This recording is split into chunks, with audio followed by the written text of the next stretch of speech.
নমস্কার বন্ধুরা, টি অ্যান্ড টিফিনে নতুন ব্লগে আপনাদের সবাইকে জানাই স্বাগত। প্রত্যেক দিনের মতোই ঘুম থেকে উঠে গিয়েছিলাম বাগানে, আর তারপর যাব ভাবছিলাম বাজারে। বাজারে গিয়ে কি দেখলাম চলুন দেখাই আপনাদের সবাইকে, আপনারাও অবাক হয়ে যাবেন।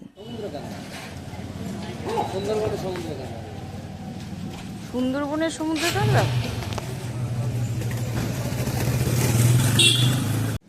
তো ভাবলাম রোজই তো মাছ নেওয়া হয় বন্ধুরা, তো আজকে ভাবলাম একটা যেহেতু অন্য একটা জিনিস পেয়েছি তাই সেটাকে কিছুটা নয় নিয়েই নিই। আফটার অল এটা টেস্ট তো করা যাবে। না জানি কবে সুন্দরবন যাব, তারপর সেখানে গিয়ে কাঁকড়া খাবো। জানি না আদতেও এটা সুন্দরবনের কিনা কিংবা অন্য কোথাও। যাই হোক, কাঁকড়াগুলো বেশ বড়ই ছিল এবং দেখতেও বেশ ভালো লাগছিল ঠিকই, কিন্তু তার সাথে সাথে দামটাও ছিল কিন্তু বেশ বড় রকমের একদম। শুনতেই পাবেন কত দাম নিয়েছে, আমি তো দাম শুনে অবাক হয়ে গেলাম। তো যাই হোক, কিছুটা নিয়েই নিলাম আমি, অল্প পরিমাণে। না না, অত নেব না, একটা দাও তাহলে, একটা। 460 420। তারপর বাজার থেকে মাছ আর কাঁকড়া নিয়ে চলে আসলাম বাড়ি। এবার এসেই সেখানে আছে রান্না, কিন্তু হঠাৎ করেই দেখি দূরে বর কি যেন একটা করছে গাছের আড়ালে, আর সেখানে গিয়ে আমিও চমকে গেলাম।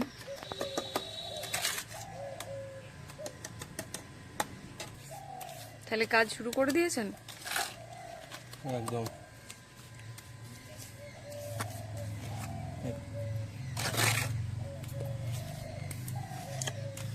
ওই বরাবর পর্যন্ত কাজ হবে না? হ্যাঁ এর উপর পেরেক লাগানো হবে? হ্যাঁ। আচ্ছা আচ্ছা আচ্ছা। আর এইগুলো কি গাছ? এগুলো গয়নার মতো? এসব বন গাছ হয়েছে। তারপর আর কি এক এক করে চললো পেরেক লাগানোর কাজ, বাঁদর মহারাজজিকে শায়েস্তা করার জন্য। এদিকে ওর মশলা মাখাচ্ছিল, আর আমারও এত সুন্দর পরিবেশ দেখে ওর সাথে একটু মজা করতে ইচ্ছে করলো।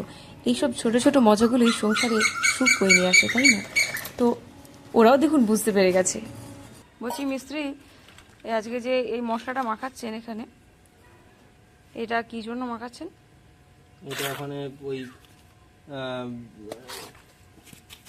ওই যে ওই পেঁপে গাছের ওখানে ওই পাঁচিলে বাদর আসছে কি ওই জন্য? আসছে বলে হ্যাঁ। বাঁদর সব ভেঙে দিচ্ছে গাছপালা। হুম তো বাঁদর যদি না আসতে পারে হুম। সেই জন্য ওখানে ইয়ে দেওয়া হচ্ছে। কি দিচ্ছেন? পেরেক দেবো, পেরেক। ওই ওই ওইতে পেরেক দেবেন? হ্যাঁ, পেরেক দেবো। আচ্ছা। পেরেক দেবো বলে এটা এখানে মশলা দেওয়া হচ্ছে। এই পাঁচিরটাতে? হ্যাঁ, এই বাজিলাতে। ও, ওই পাঁচিরটা বরাবর যেখানে পেঁপে গাছগুলো রয়েছে, তাই তো? আচ্ছা আচ্ছা। পেঁপে ধরেছে গাছে? পেঁপে ধরেছে, ধরছে, ধরবে। ও, দেখি আমাদের গাছে কেমন পেঁপে ধরেছে। তাহলে চলুন দেখি কেমন পেঁপে ধরেছে গাছে, সবাইকে দেখাই, আসুন। যদিও গাছগুলোর বয়স খুবই কম, তারপরে পেঁপে এসছে কিন্তু অনেক বেশি।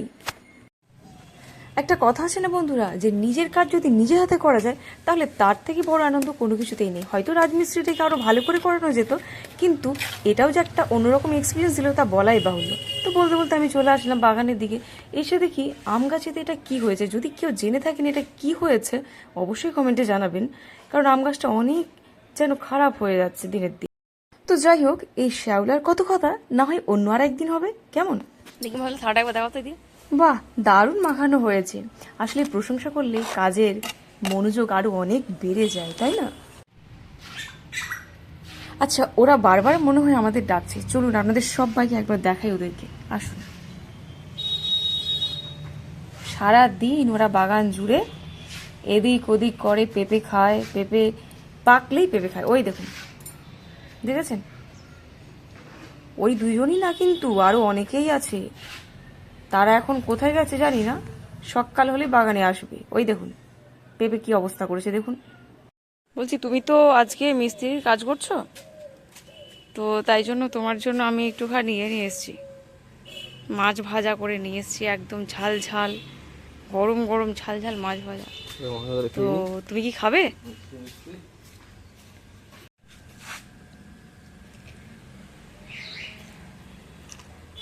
কেমন লাগছে মাছ ভাজা? সুন্দর। এই কাজ করতে করতে একটু মাছ ভাজা খেলে বা একটু খাবার খেলে একটু বেশি ভালো লাগে না? এইভাবে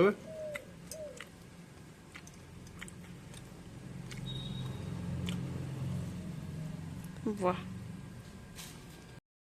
এরপর দুপুরের খাওয়া দাওয়া সেরে আবার আজকে আর একটা ছিল বিসর্জন, তাই বিশ্বকর্মা ঠাকুরের বিসর্জন দেখতে চলে এলাম বাস স্ট্যান্ডে এবং সেখানে বিসর্জন দেখে তারপরে পাশেই যে মেলা বসেছে চললাম সেখানে। এবং সেখানে গিয়ে মেলার যে যে বিশেষ আকর্ষণ আজও আমাদের মন কাড়ে সেটা হলো এই বাদাম, তারপর বিভিন্ন রকমের চিনি কাঠি, গুড় কাঠি। তো আমি বাদাম নিয়ে নিলাম, আর এর সাথে মনে মনে করছিলাম এটা যদি চিনি কাঠি নেওয়া যায় খুব ভালো হয়। তো অনেক রকমই ভাজা ছিল, সব কিছু অল্প অল্প করে নিয়ে চলে আসলাম বাড়ি। তো আজকের ব্লগটা এই পর্যন্তই। আপনারা সকলে ভালো থাকবেন, সুস্থ থাকবেন, সৃজনে থাকবেন, আর হ্যাঁ অতি অবশ্যই সাবস্ক্রাইব করতে ভুলবেন না। ধন্যবাদ বন্ধু।